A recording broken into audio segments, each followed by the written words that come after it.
দেখো খা মাহি আজকু তার খাই দিয়ে ভাত খাইতা না, তাই না আলুর চিপ আর ডিম পুস্তি খাইতা।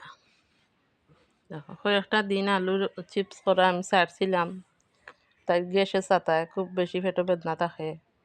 তো এখন আলু দেখলেও খালি হইব খাইতো, খালি খাইতো তাই আলু চিপস।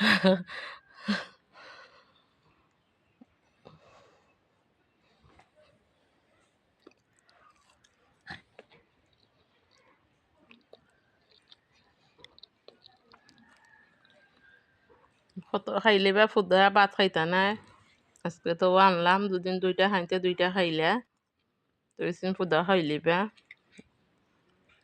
না দিলে ফুটফুটি করবা।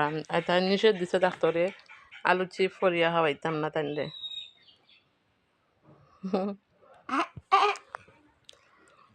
সরম মুখও দইরা বইতে আসছেন।